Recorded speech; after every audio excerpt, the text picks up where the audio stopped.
straight out the hood, out of Fit Boy. So I Right. literally went from broke to a millionaire in a day. So, but luckily enough for me, financial people reached out to me. They knew I was gonna get drafted and stuff like that. So I had an accountant, a person who showed me how to, save my money, do my taxes.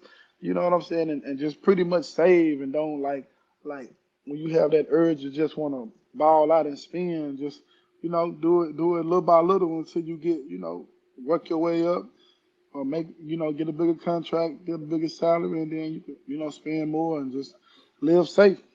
It was a movie I was watching on Netflix. I can't remember the name right now, but it was about a college football star.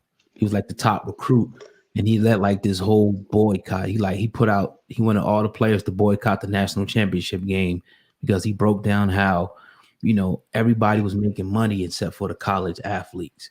Right? It's a real good movie. How do you feel about colleges and as people call it, free labor? Do you feel like people in college should get paid? How you feel about that whole thing?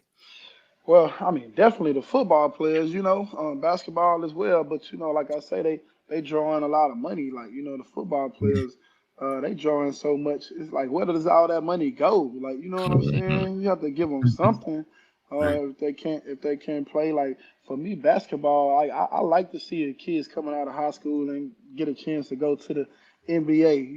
Out of high school. So if you taking that away from them, yeah, you need to give them something. You know what I'm saying? But I'm all for the college kids getting paid, even though I know it probably changed the game a little bit. It's just they make so much money. You should. It's just like you need to share it. That's what I feel like. I was looking at this documentary now that you mentioned it on the Arizona sports scandal. I don't know if you've seen that, the basketball where they were gambling and doing all kind of wild stuff over there in the early '90s.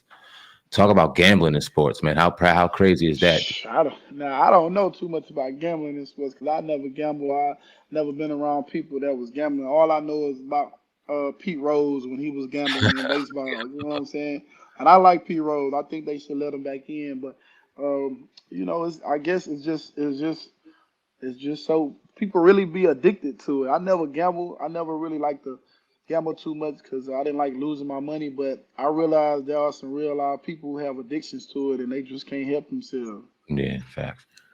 As a professional, former professional athlete now, when you see somebody like AB, when you seen that situation with the Buccaneers, how did that make you feel when you seen that? A lot of people spoke out about it. How'd you feel? Cause I mean, at some point when I see stuff like that, man, I just be like, man, like somebody need to just go, just check them out. You know what I'm saying? Yeah. See, be all right before you just get the like, saying this, cutting them off and all that type of stuff. I know they do some weird stuff, but at some point in time, all this kind of stuff, like, you might want to just, check the brother out and just make sure everything is okay. Do you ever? Did you ever experience a situation or have a situation like that where you maybe had a disagreement with a coach or anything, and do you think that there's something wrong with him for doing what he did? Because some people say you should stand up for yourself if you had an issue with the coach. You think he went too Yeah, far?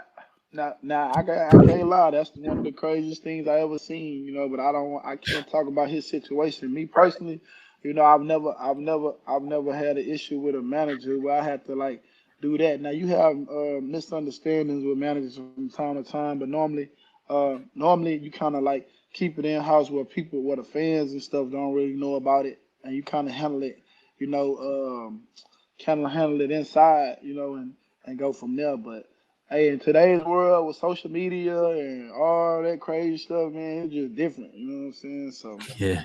So it's just different. Let me ask you this real quick. This will be my last question. Definitely appreciate your time. I'm a Washington fan, football fan. I know it hurts, but I seen a couple weeks ago, Big Deron Payne and Jonathan Allen got into it on the sidelines after getting beat up pretty bad in the game. They I got into saw it that. and that got everybody. How often does that happen? I know we got to see it live Now, on camera on national TV, but how does that yeah, now, happen, brothers? now that type of stuff happens all the time. You know what I'm saying? But you just don't see it, and it be on the inside. Like it's just it's like a long season, 25 to 50 guys. Like something's gonna happen at some point in time. Especially if the team is losing. Now, if the team is winning, it ain't as bad. You might have little scuffles here and there, but you know, especially baseball. Hey, listen, we 162 games, Yeah, sitting next to guys all day long. Yeah, Like, you get know, you tight. You know what I'm saying? Like, it's gonna explode in. right. You know what I'm saying? But at the end of the day, you just, you know, you try to treat everything like a family. If you got a good manager that kind of, you know, get the troops back on one page, and you know, just remember why we there to play sports and win games and stuff like that. Indeed. What's next for you, man? Let the people know what's next. Music, anything you got going on, please. Like I said, we got some singles we dropping with my new artist D Raw, Martina, and Smoothie. And you know, we're finna put some new music out in the street and work it, and you know, hope people like it, and you know, come up with new artists that we can get plaques and you know, go to award shows and do all that stuff with. Dude, we definitely appreciate your time. Anytime you want to promote any artists on here, any new challenges, anything you want, brother, the floor and the podcast and platforms open for you, man, and your artists. Definitely appreciate your time. Carl Crawford on the Hip Hop Uh, Uncensored podcast. Salute, brother. all right, man. Appreciate y'all. All right, thank you, man. Take it Appreciate easy. you. Yeah. All right.